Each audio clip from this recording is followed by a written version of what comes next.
Good morning and welcome to Gana Shot. Gana Shot में आप सबका स्वागत है. Today I'm touching up on something very interesting. How does India deal with an aging China and that which is greedy, right? And my thumbnail says a lot. Already there's a feeling that the elephant is going to catch the dragon by its tail. This cartoon, not my original thinking, it is someone else's. I've just lifted it to show you what the reality is.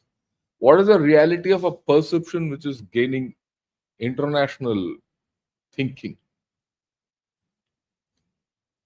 And also Z on crutches. These are not my ideas. These are ideas which are in international social media, mainstream media, and wherever. Then we have a problem. I mean, we have to understand this problem that China is our next door neighbor. How do you deal with it? Normally, we think of dealing with it on, military basis, economic basis, EVs and this and that and Himalayas and all that. While that may be so, the two important factors in the India-China discussion, which I thought are very important and which need to be understood. The first, India's rise is unstoppable. And this is something which I've been very firm on. You might disagree with the pace of change. You might disagree with many things, but I grant the pace of change, what I say might vary, but the direction of change won't. India has only one way to go, up. You can't stop 1.4 billion people from achieving what they want to. That's the first thing. Second, China is aging at the fastest rate in human history. It's also declining demographically at the fastest rate in human history.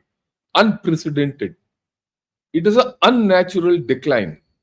And it is a decline triggered by the Communist Party of China. That's the second fact, which is indisputable. It is happening. It is happening in front of our eyes. Many of us choose not to see this thing which is coming. Right. Be that as it may, why did I take this topic in this particular manner? I'm examining this completely demographically. I'm not looking at military, I'm not looking at economy, I'm not looking at anything. This is completely demographic in nature. This is societal in nature, this is psychological in nature, and this is natural in nature. Nature is coming to the fore in this whole story. Why? Again, why? There is these days, past few days, I see a lot of commentary on depopulation, aging populations, and all that. And they're not specific to China. Right. Simultaneously, there are articles which are specific to China. But those voices are not being heard. 5 years back, when I started talking of this and writing about it, people thought I was mad. I'll be very honest with you. People thought I was mad. In fact, one ambassador, in an open thing, when I said China is going to decline, he looked at me as if I'm straight out of a lunatic asylum. I couldn't explain to him. He says, "Oh, China has got the biggest manufacturing, all that." And you say it's declining. There's an open public forum in a lit fest. I said, "Look, you don't understand it. I'll talk to you tomorrow." But that's a different story. The reality has not changed. And this is what I'm going to put across. And it's not only that reality has not changed, what is happening is not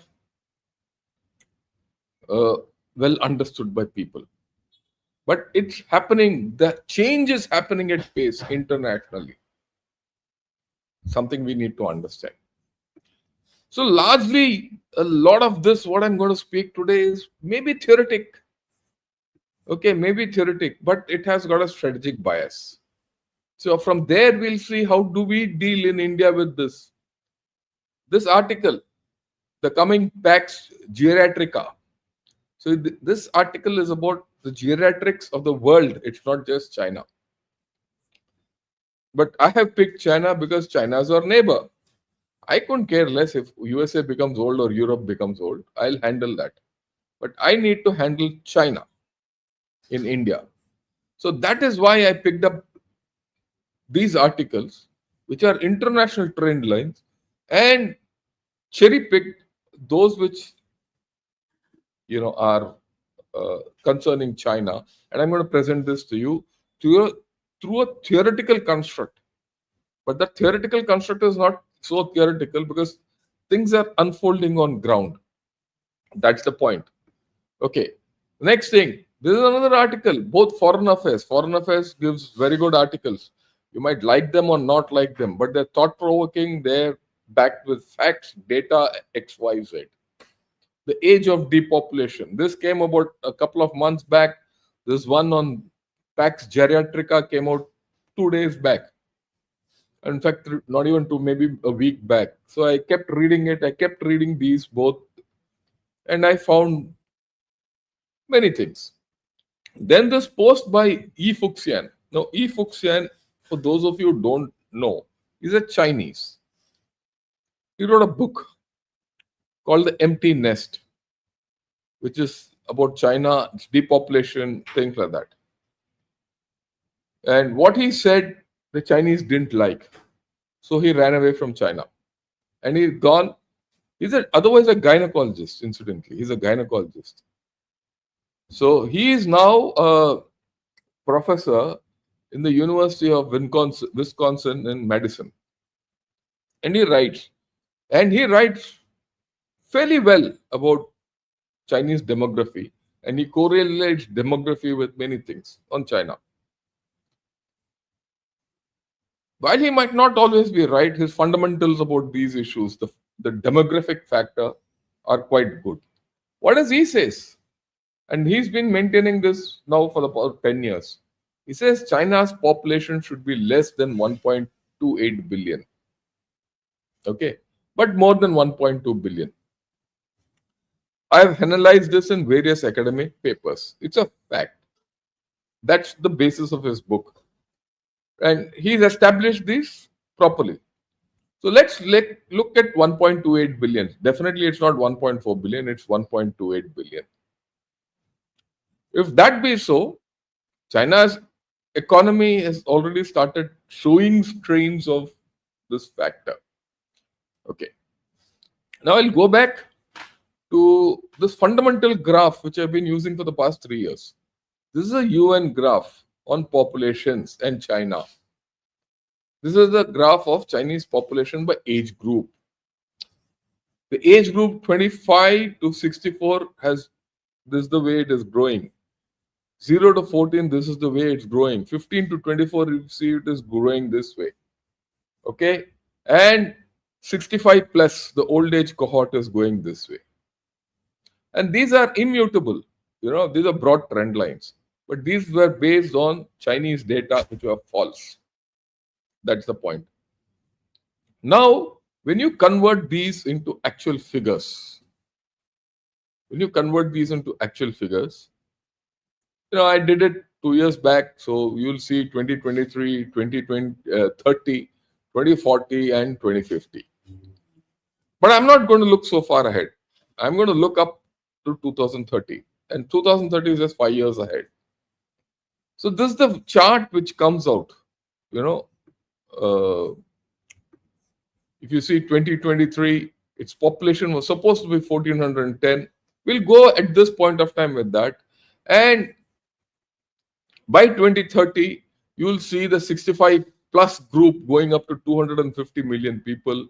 The population between 25 to 64, which is the working age population, reducing by 20 million.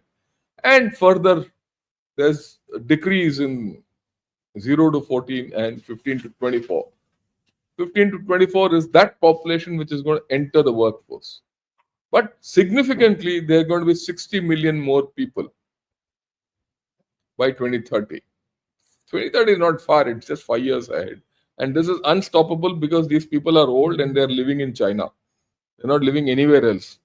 The figures at the bottom, 0 to 14 or 15 to 24, might vary because these are the times when, 20, 30 years back, figures were cooked. But the actual people, old people who are living is this. That's not changed. Right. Now, what is it in the overall analysis which comes out? And in one analysis, it says in 2019, the 60 plus, I'm now not going to 65 as per this table, 60 plus.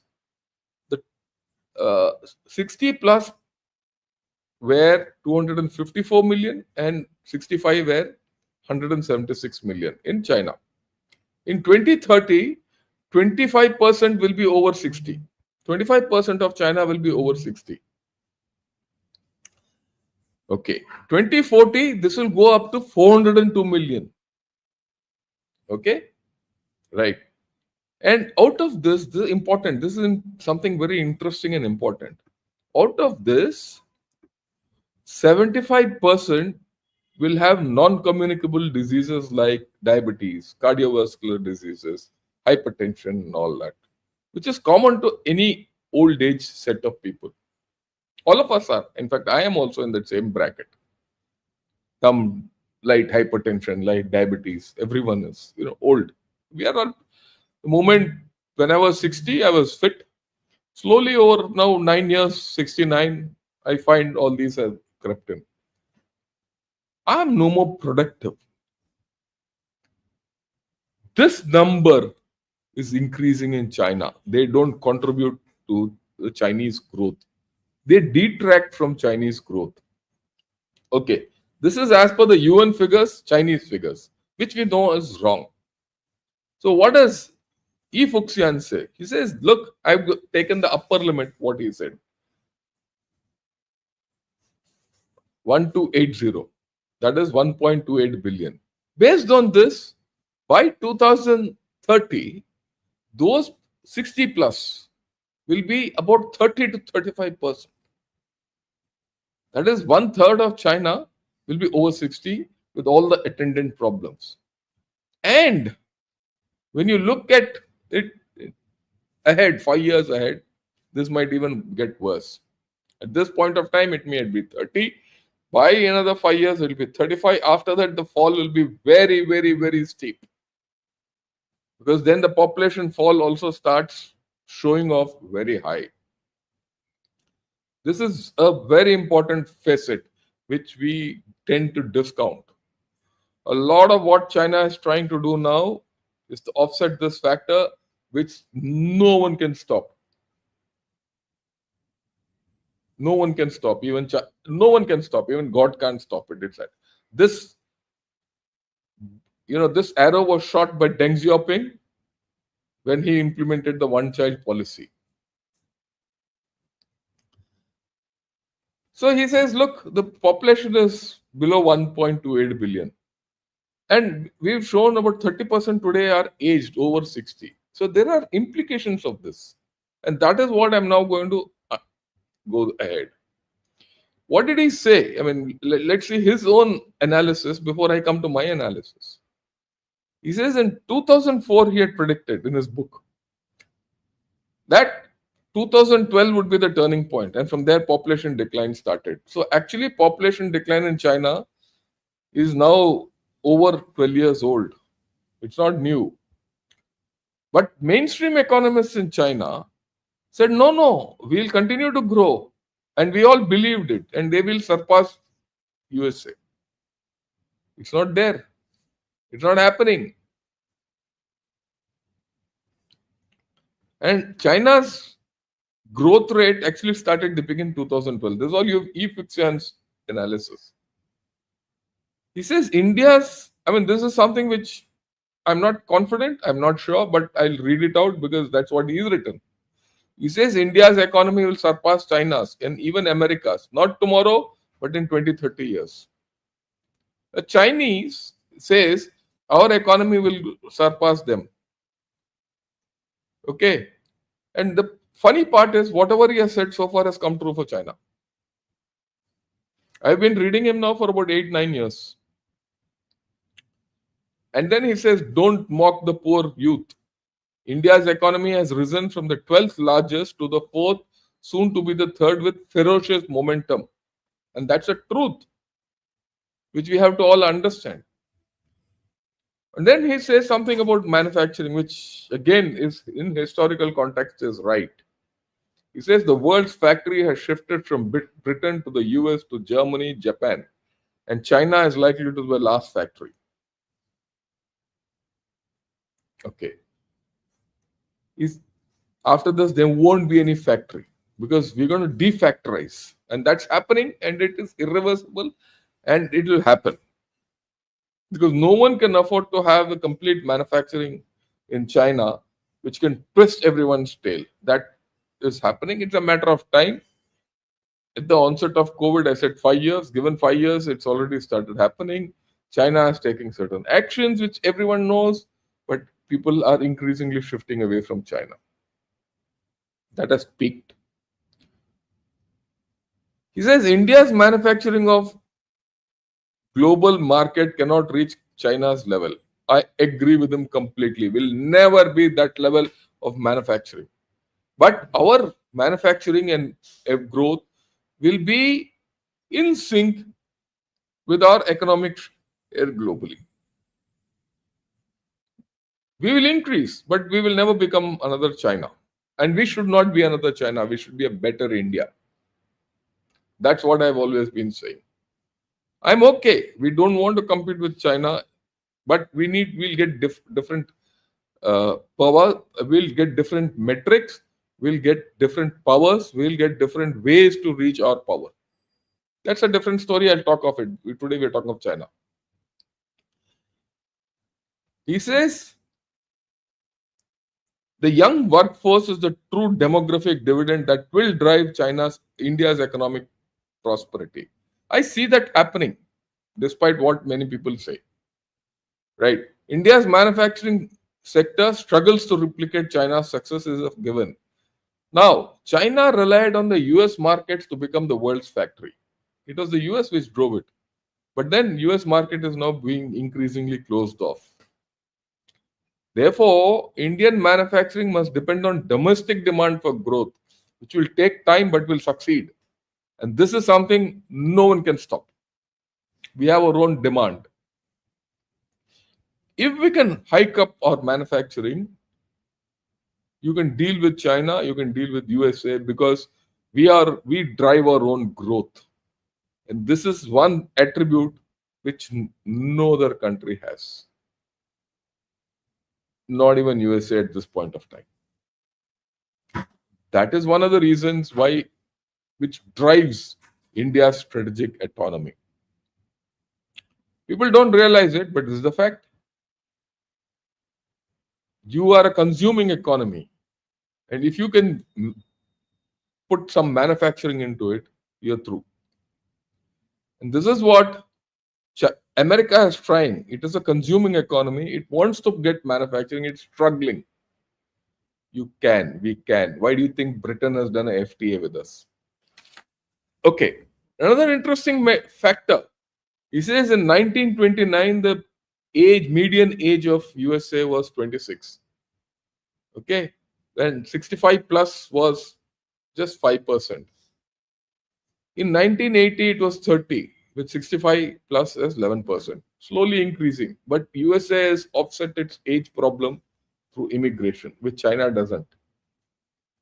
Then later on in one of his analysis, he says China's median age is 43 years today. 65 plus is 16% today. By 2050, The median age will be 58 years with 65 at 36%. 65 plus, then 60 plus will be nearly 40-45%. You're really looking at an old age society. What will it be in 5 years? The average Chinese will be 46, 47, 48.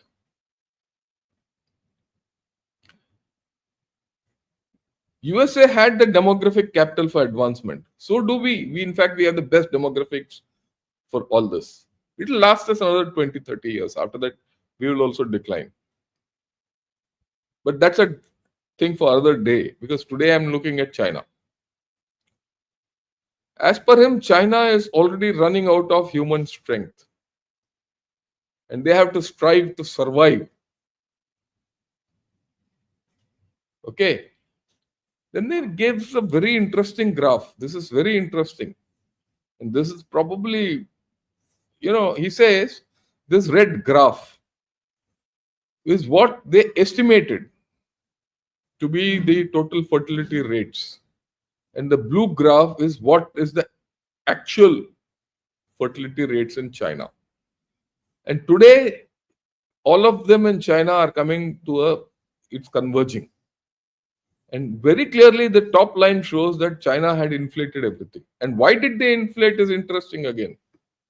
They inflated because there were two guys called Long Li and Zhai Zhenwu, researchers, Chinese researchers, in 2014 published a paper predicting that if the two-child policy were implemented, this is on record, their fertility rate would rise to 4.5 with 49.95 million births per year. They frightened their leaders into not implementing the two-child policy and only a selective one here. Right? All the while showing this when the actuality was this. By making this kind of false theories, China has consigned itself to a place where it cannot retrieve itself. Okay. Now comes let me go to the foreign affairs analysis. Now, what I'm going to say is applicable largely to everyone, but probably a little more applicable to China. Where it is applicable to China, I'll highlight it. But this is not against China. Both these articles are general trend lines. I am deriving what is for China from these articles, and then we'll see how to handle it. He says aging population slows economic growth, no doubt. Greater spending has to be undertaken by all governments on welfare of elderly citizens. That also, there is just no doubt on that. Okay. Now, governments will be forced to attend to their aging populations as population ages, and they will have a shrinking pool of resources because the working age population is increasing. You see this in Europe, you see this in America, you see this in South Korea. And then they make a generic statement. Aging significantly reduces the likelihood of war between states. You apply it to Europe, it's true. Europe doesn't want war. Korea, Japan, they're not interested. They become pacifist states, they're old states, old age societies. And China is fast heading into that. And he says, tendency to fight wars is stronger in countries with younger populations. That is why you see Pakistan, you see African states, right? Why USA continues to fight wars? Because it maintains its profile relatively young through immigration. It says the coming age of old and shrinking populations will change geopolitics. It's already happening. Aging populations don't have the resources for war. Because if aging reduces economic growth, the amount you can spend on war reduces. Okay. Aging makes countries less dynamic and less capable of funding wars. Very fundamental. The workers are reduced, productivity is reduced, old age people are not so productive, and domestic consumption reduces. And one of the articles says between 2020 and 2050, East Asia's population will shrink by 24%.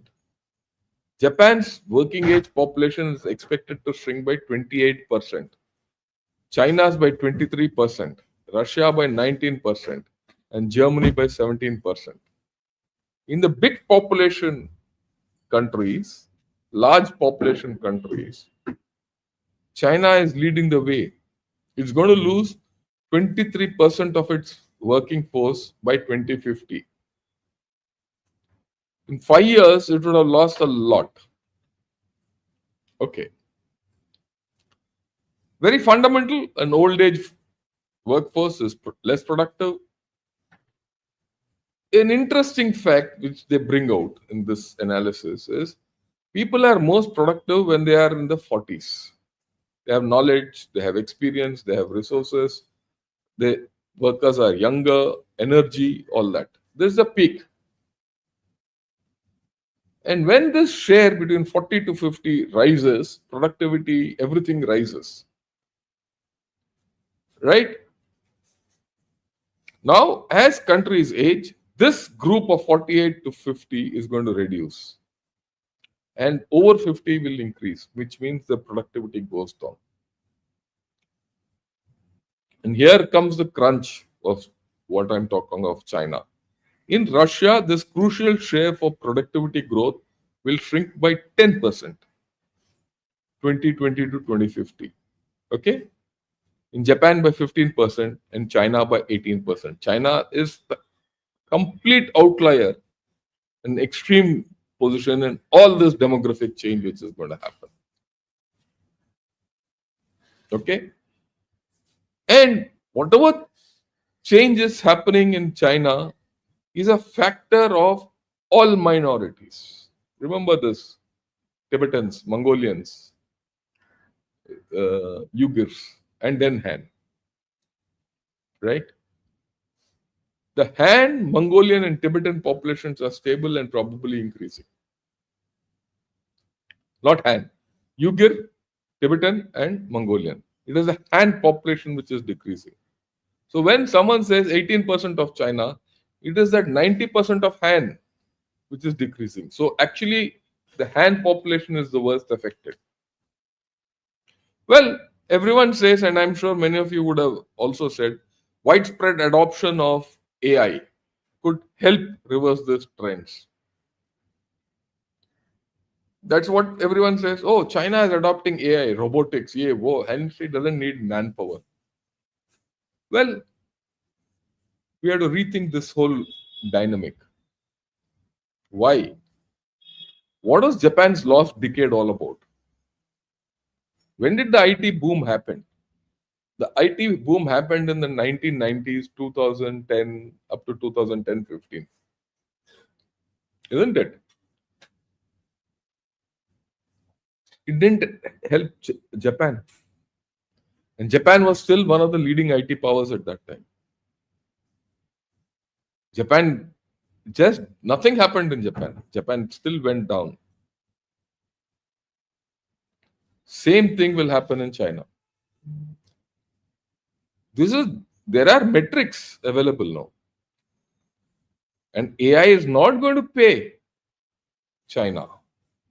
That is already evident in the fact that Xi Jinping is now saying, rethink of everyone getting into AI, rethink everyone getting into high productive forces, rethink everyone getting into EV, solar, and all high tech. They've crowded the whole thing, which will not, it's automatic internal collapse. And that's the story of China. So there is a demographic problem which is happening, and there is a societal problem which is happening, and a government problem which is happening, and it is unfolding in front of our eyes. And many of us are stupid enough to think that AI and robotics and high tech will bail China out. It didn't bail Japan out. It's not going to bail China out. And this is my prediction. They go on to prove Japan's highly productive workforce, 14 to 49 cohort, peaked in 1991. And then between 95 and 2005, just 10 years, it plummeted by 29%. That productive workforce. You take this 20 to this 40 to 49 in China and see what is going to happen in the next decade. I've not done that. I've not got the figures for it, but I'll do it. And then you'll see stark things coming out. I'm sure of it. Now, look at South Korea. South Korea is the front runner for this entire business of depopulation, aging, and all that. Analysis suggests that South Korea's population, if it is declining at over 3% per year, it will crash by 95% over a century because it's 3% compounded every year. So whatever happens in South Korea is going to happen to the rest of the world. So that's the forerunner. A lot of what happening in South Korea and a lot of what happened in Japan will happen in China, and that will be magnified. And this is demographic. I've not come to CCP. Okay. China is going through a birth crash. Everyone knows it. The next generation, 20 years hence, is on track to be only half as large as the preceding one. There is a problem of reduced workforce and turbocharged population aging. We've got the figures. There is an important thing. China had an extended family system, which is the fundamental of their social networks. So societal networks, not social networks, societal network. The social safety net. That has disintegrated with the one-child system. They don't have a social net. I mean, I keep saying this. They don't have brothers, sisters. This is a country without brothers, sisters, uncles, and aunties. So this is, the economy is slowing. Your people are aging. Your social safety net is broken, or it's not there, in fact. The floor is shifted. So what about so China, the Communist Party of China has to institute new social welfare measures, which it is not able to do. If it is not able to do, what do you do with these old people? Which means China has to recalibrate its international ambitions. Will it be able to do so? That is the dichotomy in China. Because whatever is happening societally, the Chinese Communist Party understands it but cannot deal with it. It has not dealt with it. Whatever it has dealt with it at superficial levels.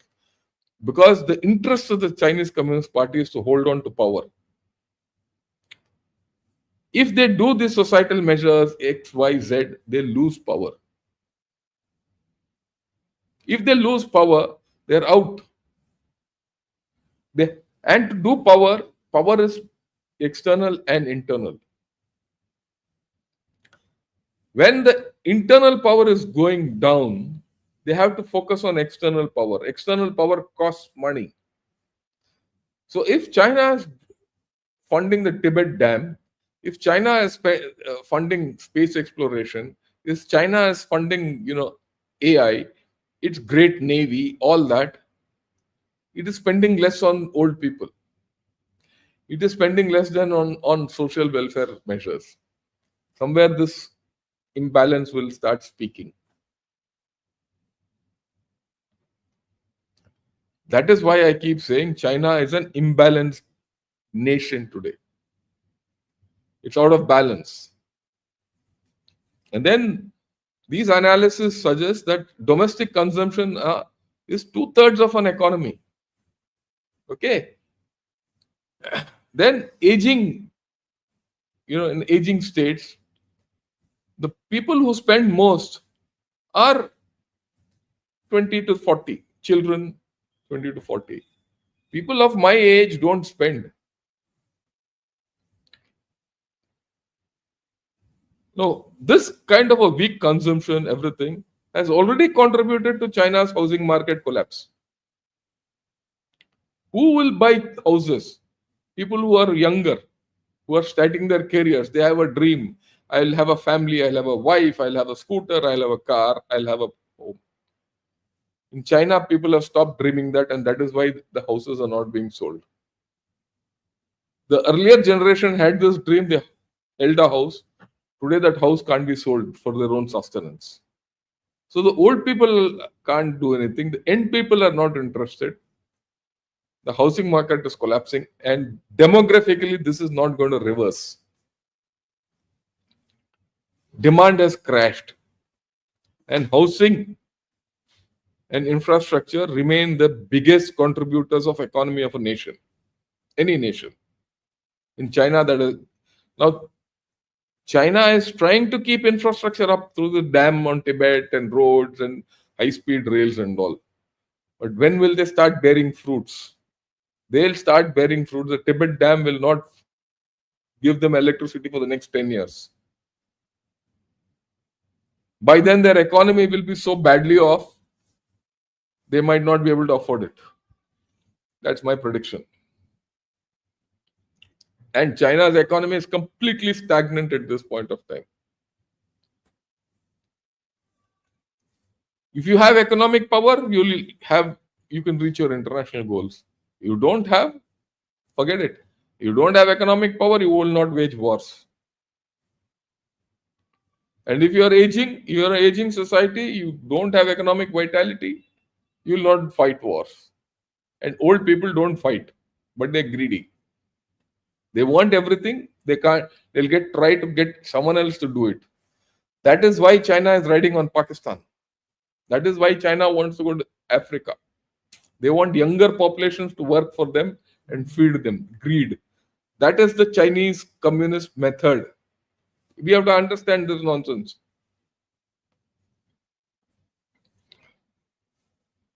Right? In developed countries, the expenditure on public pensions and elderly pension is approximately 25% of the GDP. It's going up, and it's likely to hit 25% by 2050. Maybe today it's 10, 11, 12%. In China, this figure is hovering about 7 to 8%. By 2030, 10% of Chinese GDP will have to be spent on old age pensions. That's the minimum. If China spends 10% on old age pensions, what will happen to its expenditure on defense? What will happen to its expenditure to internal security? We all hear of it. I have not seen any Chinese budget which says I'll spend 10% on pensions. In fact, their pensions are slated to run out by 2035, and this is their own assessment. And that figure after 2030, the 10% is going to increase geometrically. You have to understand this phenomenon which is happening. We refuse to understand it. And then, if you are an old age country, you have to spend more on domestic welfare security. Domestic security becomes important. If domestic security is not there, you see, it's like this: every old age country will import some kind of people to continue as their workforce. It happened in Germany. Well, in fact, in Europe, a lot of Muslims have gone there, and they're procreating like peanuts. And the old white Europeans, they want to keep control of their destinies and countries. So there's social tensions. Will that happen in China? Question mark. Even if that doesn't happen in China, okay, already there are very clear indications that their domestic security measures are going up. Today, the domestic budget of China, security budget of China, is more than the external budget. Virtually, there's no other country which is in the league. Now, as this aging society increases, workforce reduces. Aging society also means decrease in workforce. So, this imbalance in military spending and security spending will come to the fore. People have to think why they should spend on military and why they should not spend on old people. And Chinese government, whichever government is there, will have to think very hard. Does the CCP have a realization of this? They understand it. Can they do anything? No. The political compulsions of being in power might drive them to do something different.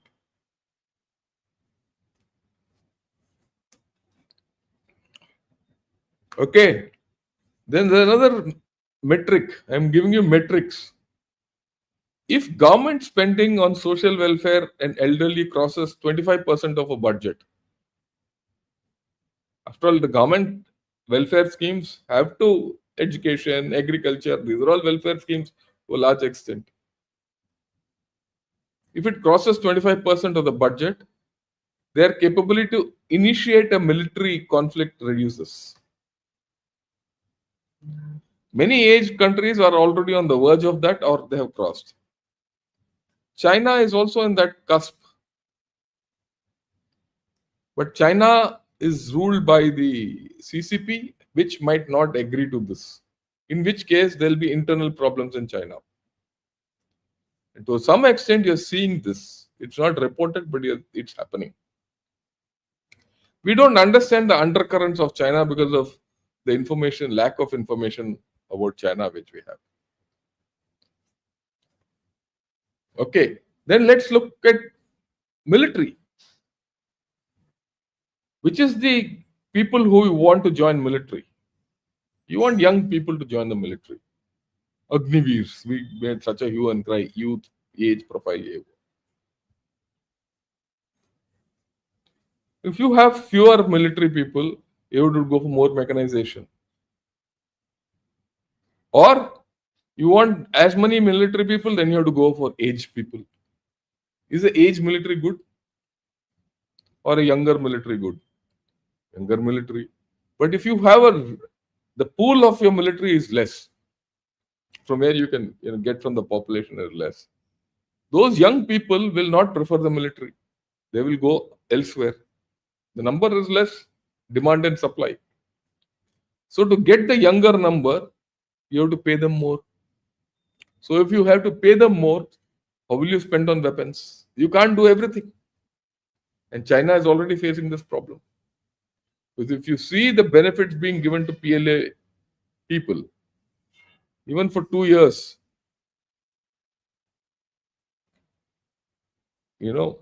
after all, they have this guys who serve only for 2 years. Okay. Their pay scales, their perks have increased astronomically. And still, PLA doesn't get what it wants. PLA and China has a shortage of skilled soldiers.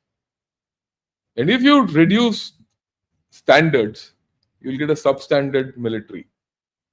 And my guess, I'm not my guess, my 100% thing is at the ground level, the Chinese soldiers are not that skilled. They're weak. And this is one of the 6 incapables of PLA, which I've already always spoken of. It is okay for China to conduct operations in isolation, small operations, and all that. When it comes to bigger operations, they back off. We've seen it happen. They didn't get into a full fight with India because fundamentally at the lower level they are weak.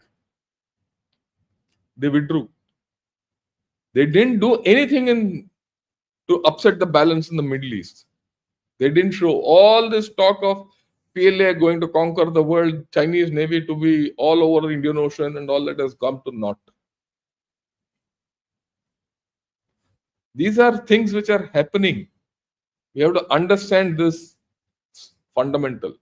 Don't get blindsided by one track ideas about China.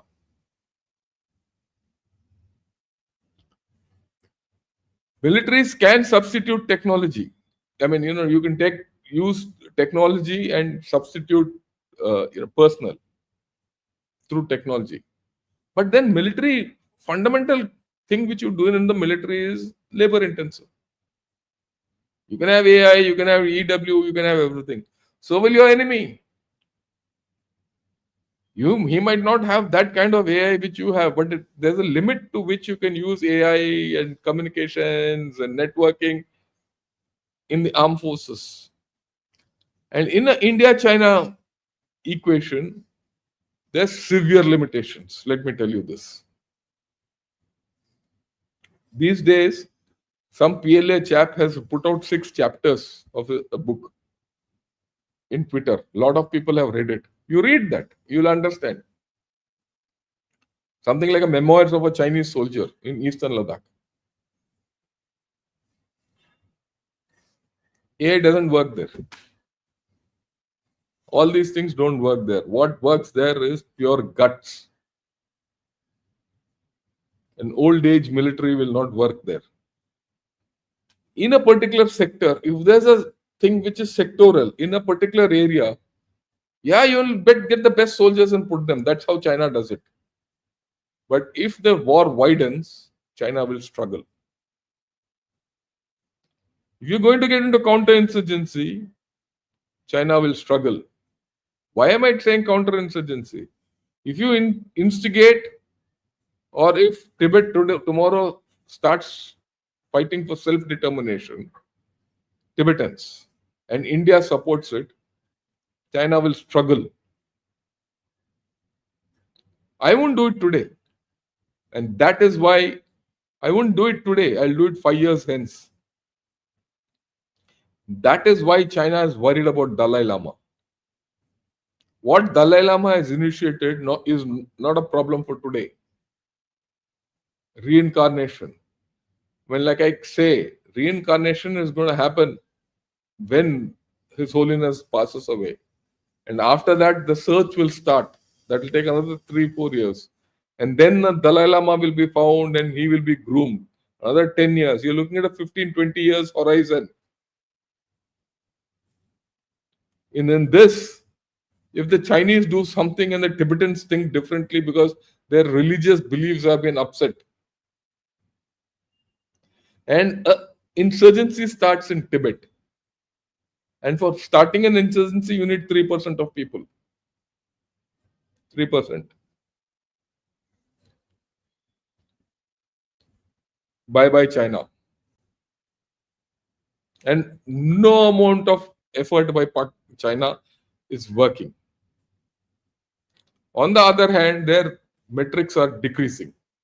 Many times I've come in front of you and said how their marriages are falling by the year, births are falling by the year, female infanticide is increasing by the year. So China has severe limitations. In 5 years, you mark my words, I keep saying in every analysis of such sort, non-military analysis about China, 5 years more and China will be a different nation, India will be a different nation.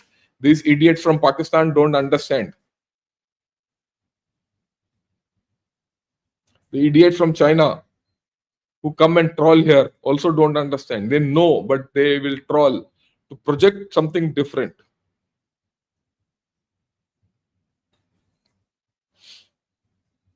So it's going to be very difficult for China to get hold of capable soldiers.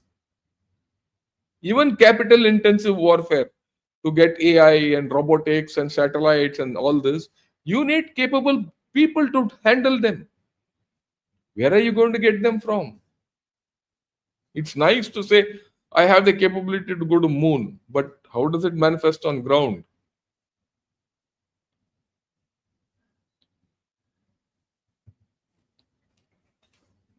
There's yet another issue. How will aging societies adjust to the fact that their children are dying? And in China, this is a problem. There's a huge societal problem.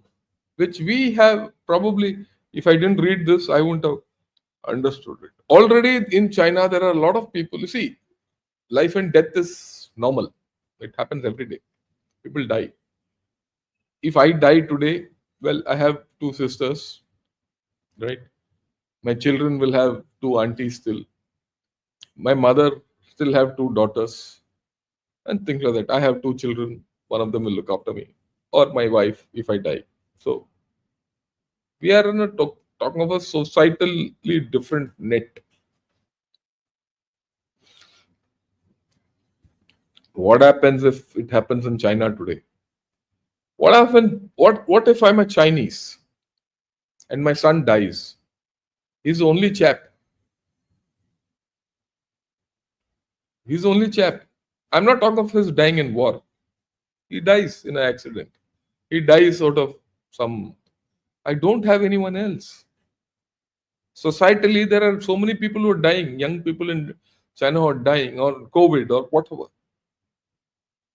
This figure in China is growing. They're all called Shidu. And if this is compounded by a large war, where does China go? And if this increases, people will come on streets. Because I'm going to be old. I don't have a son or a daughter, whoever it is. If I have a son or a daughter who's married and they have a son, at least there's some hope. What if my only son or daughter has died? To any reason. And what if it gets compounded by war? I don't have a pension. What happens to me? I'll get onto the streets. And that's happening in China. We have to understand this phenomenon. Okay. So why will I send my son or daughter to the military? Again, this is a fact which is happening. Yeah, but there's another thing. If your military capabilities are shrinking, your population is shrinking, you as a military leader or as a national leader, as Xi Jinping, will think, yeah, he knows. I'm sure the Chinese know this problem. They'll say, look, I have another 5 years. After that, my window closes. So should I press the trigger today? And that is why I keep saying, this is my firm conviction, 2030. 2030 is the magic figure. 2030 is the magic figure in the way I look at it. When the window for China closes. After that, China can't fight a war. Take it from me. Forget their AI, forget their robotics, forget everything else. There are going to be social pressures within China. You'll see a different China in 5 years. This is my prediction. And by then, India will also be somewhere else. We'll talk of that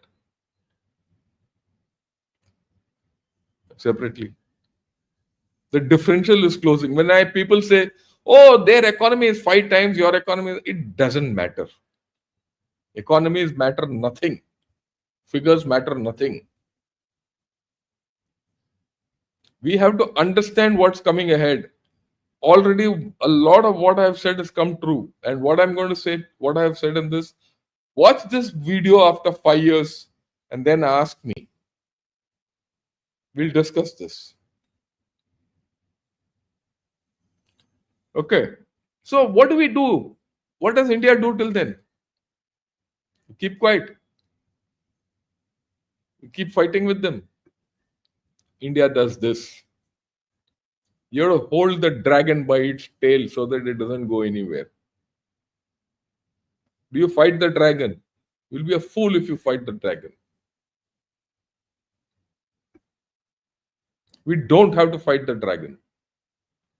But we can fight the support system of the dragon, which is Pakistan. Will the dragon fight with us? We have to be very clear. My guess is it will not. I I take 5, 6 inputs into this. Their past behavior, their demography, what USA is doing to them. Let me tell you, a lot of people say, look, USA has come into Pakistan and Pakistan has become important for USA. And, we are not so important to USA. I'm very happy. Whatever Pakistan and USA relationship is going, it's against China. It's sorting it out. It is sorting Pakistan out in a manner which it is sorting China out in a manner which I started comprehending only now. And I'll talk of it in a day or two. Okay? So we need to think differently. How do you tackle China? Aging China. Should you put them in an internal situation? Should you hit their resource base? Should you start a psychological narrative? And China is going to be greedy. Old age people want to be greedy because they want to live forever. And they want to be living comfortably. These are major questions which we have to answer for ourselves. I've explained to you as to what will be the aging effects, repercussions, and we need to maximize all those issues. Well, this is all I had. So I'll take a few questions. I'll keep this picture in front. Remember it. Amongst nations today, it is only India which still has the ability to hold the dragon by its tail. Dynamics around India are changing. We have to respond. You'll see in all my analysis, I analyze China in the longer horizon, but give recommendations for action in the shorter horizon. Right? So I would like you to understand this dichotomy in my own talk. Okay. With this, I've come to the end. I'll take a few questions. I have to go, somewhere for a conference. So I'll take a few limited questions if you don't mind. And then we'll move ahead. Right. Okay. Vamred says, hello, General Sir. Your thoughts on India's population dropping from 1.4 billion to 1 billion 2100 and its impact on India's 2047 development goals. Look, we have the same problem. I said we have another 20, 30 years. After that, we'll also go through the same issues. But the thing is that in a democracy, you have a lot of exit valves. Okay. So I think our democracy, our plurality, or multi-alignment will help us out. They'll not put us in the same bracket as China. Right? And by 2047, things will be different. Now, as far as development goals are concerned, I think we need to redefine these development goals, taking into our demographics into consideration. I am not going to talk of superpower ambitions. That's irrelevant. But let's look at our developmental goals. If you know what's going to happen 30 years ahead, 40 years ahead, you might as well start catering for it and not shy away from it or not hide it or not give false figures about it. And that's where I leave this question. I think we need to do things on our own, more importantly. Right? Yeah.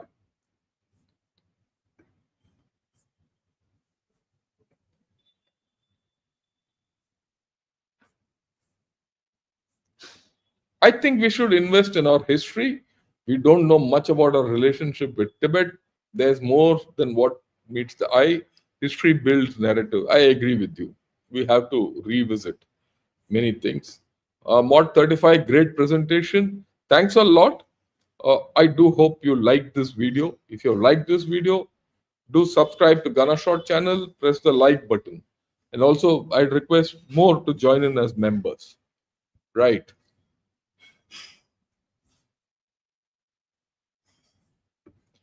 So, one point which comes out very clearly from your presentation is that Chinese are inherently insecure and fearful people.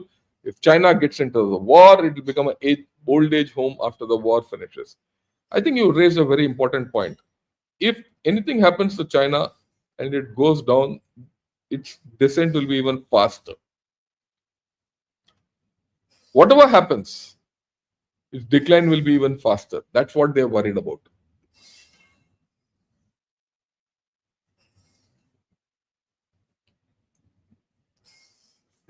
Yeah, your thoughts are well researched, and we should have our own economic model. Yeah, I agree with you.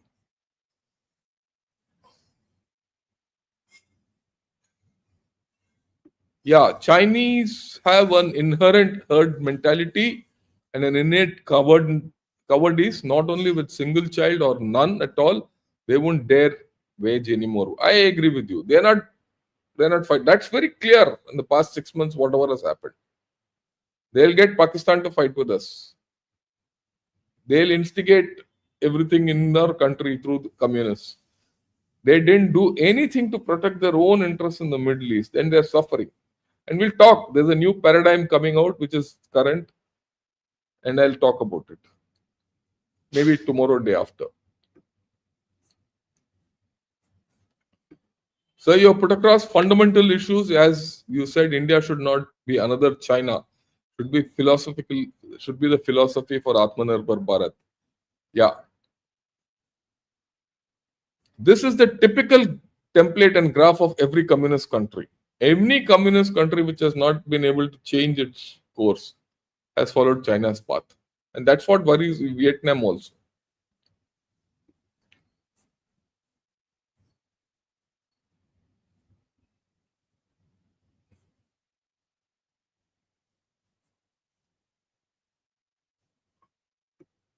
Yeah, any links to the memoirs of this PLA veteran? No, I saw it on Twitter. I saw it on Twitter. He's given 7 chapters to it. Let me see if I can get it. I'll put it out. Okay. He's written some fundamental truths, right? And it reflects a psychology which says, look, why are we fighting there? That's the point.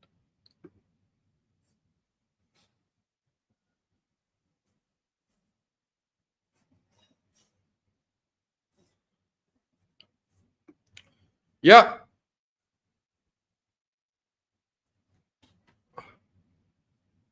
yeah. The population bomb theory of 70s turned out to be a dud. Could the current view about population collapse because of aging also be a dud, but of the future? What could be unasked questions? Look, that's why I said I read all these theories on population correlated with what's happening on China. I have not spoken about the rest of the world. Their theories are, or postulates fit might might not work for the rest of the world. But I have given you examples where they fitted, and I've correlated this with China. What's happening in China, and I've given you examples of actually what's happening on ground. Right.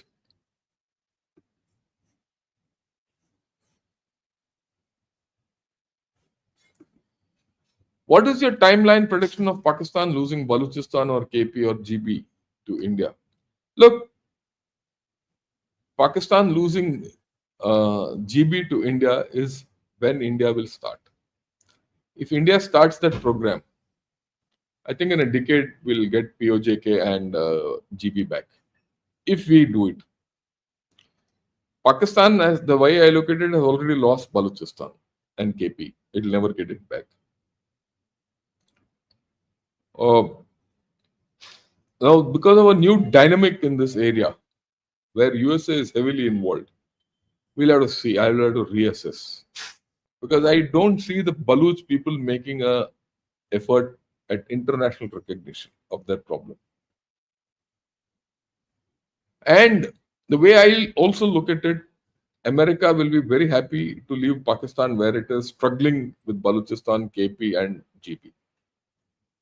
That's the way it controls Pakistan. I'll talk of it. I'll talk of it, if not tomorrow, day after.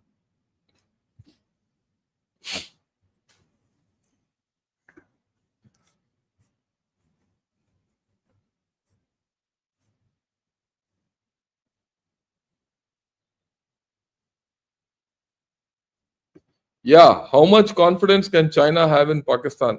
Zero. And that's showing out. Yesterday, day before Asim Munir was in China, Wang Yi told him, look, if Chinese are not safe there, you had it. Already there are cracks appearing between China and Pakistan. And I'll talk of this. Again, I'll talk of this. The very important things which have happened in the past 1 week, which we have to understand.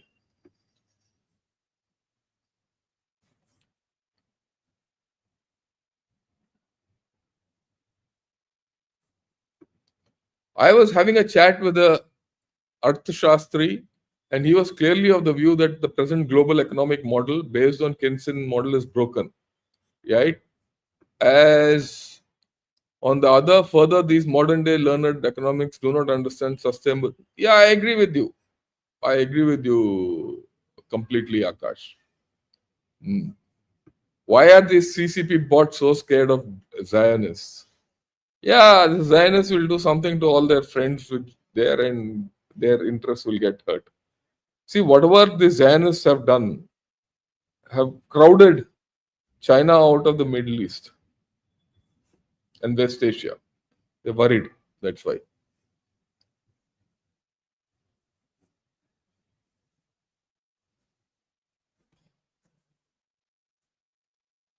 Okay. I see a few Pakistanis have come in. I see a few guys who are from China also have come in. Good. Let them understand what they are. Oh, Pakistan is bad, useless. We have same problem as our neighbors, but have yeah, we have same problem as our neighbors. Have highly radicalized people and have mass population coming from neighbor. Yeah, I understand what you're saying.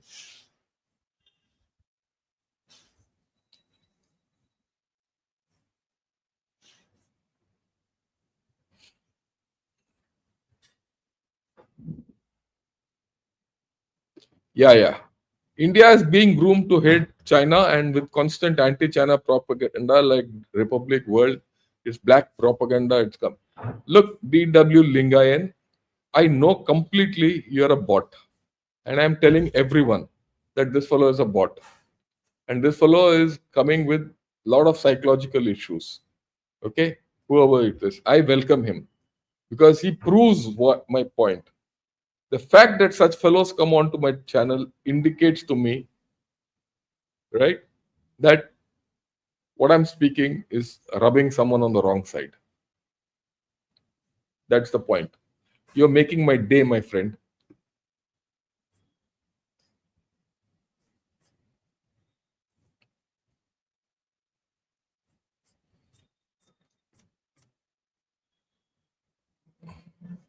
Yeah, smiley elephant catching dragon by the tail. That's going to happen, right? There's no doubt. Hans, good morning. John Day, also good morning. Akash, I've spoken. Yashwant, can't they have more children? Hamare do, hamara char policy. It's not working. That's the problem. Okay. Yeah, Ashish, don't spend your time with this D.W. Lingayan. I would suggest we must all ignore this fellow. Ramki, good morning. How are you?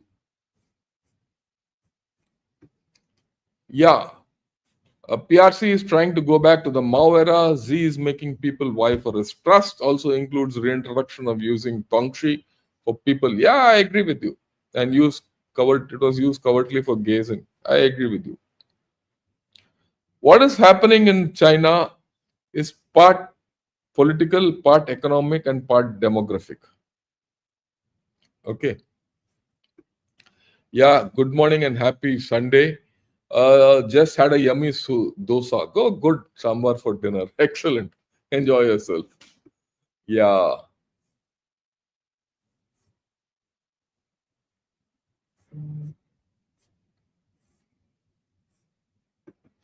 Is it true that COVID deaths, Galwan figures? Yeah, they have had more, much more. I am very clear. Mm.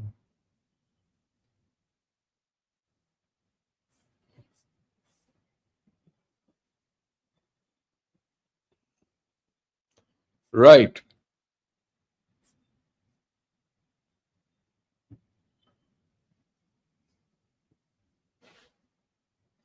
Okay.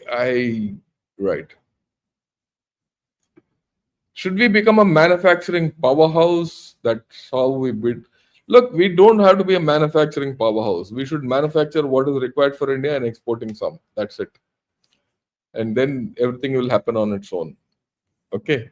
And Jinka Mamu says, Jai Shri Ram, thanks a lot for your contribution. I'm right.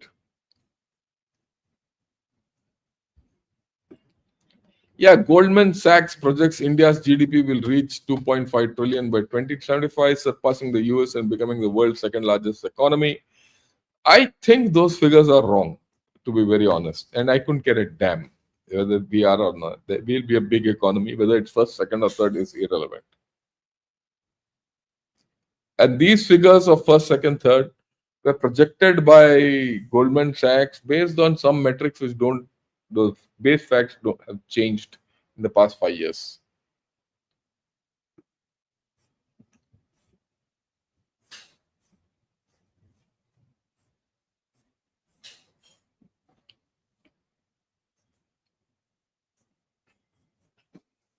Yeah, technology transfer is critical than raw materials.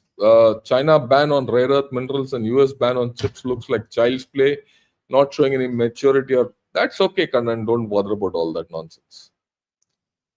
Fundamentally, at a human level, what's happening is more important.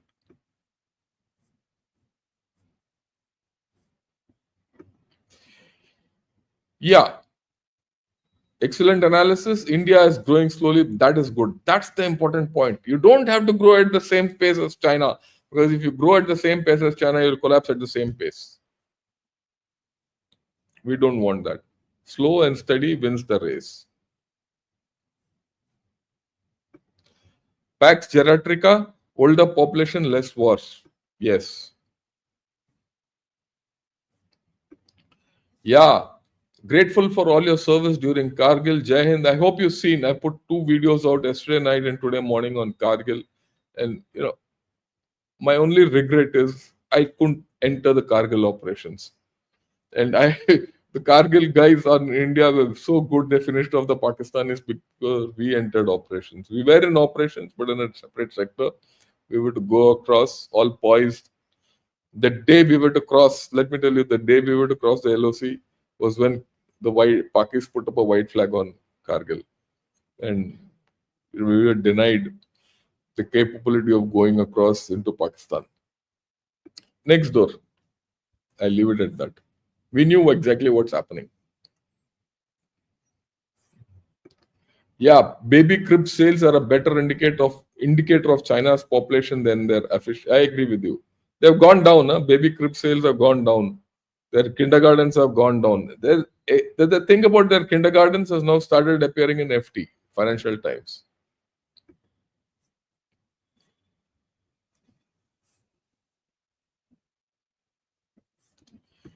Yeah, I read an article that the China population data is not accurate and it's showing high numbers by 20%. Look, anything coming from China is up by 20 to 50%, including their GDPs. So we shouldn't overrate China. China doesn't have the depth. If China's GDP was $19 billion or 19 trillion or whatever that figure is, and that's the kind, China should be far more stronger than what it is today. It doesn't.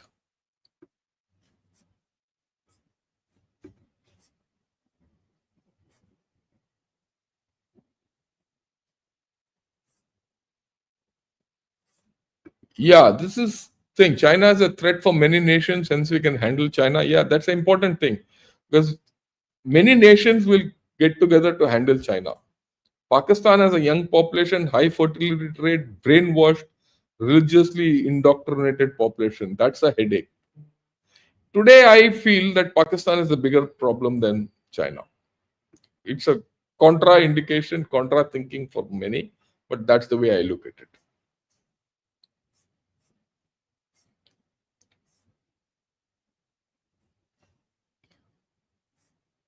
Yeah, Soviet Union collapsed because of one party control and impractical approach. Same is the case in China. CCP repression, corruption, and Tibet is a problem like Ukraine. What do you say?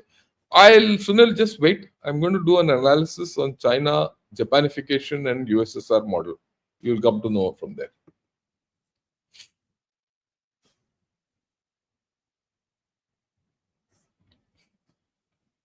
Yeah.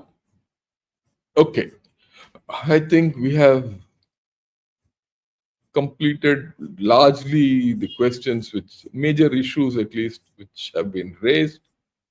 Um,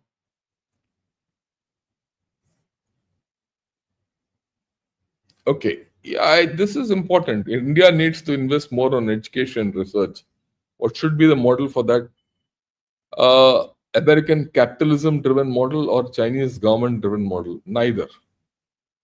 It has to be a happy mix of both. We have to understand India can never be a capitalist country like USA, nor can it be a communist country like China. You have to be somewhere in between. Okay, anyway, I have to leave for a conference, so but I thought this is an important subject which I'll talk to you today evening with Mr. Sri Iyer at 8:30. We'll talk. I don't know the topic he's going to talk on. We'll see what it is, and then we'll take it forward. So meet you at 8:30. Join in. Self, Rajiv, and Janil Dushyant will be on air. Right? Till then, have a great day. Enjoy your Sunday or your Saturday, wherever you are. And Jai Hind to all of you.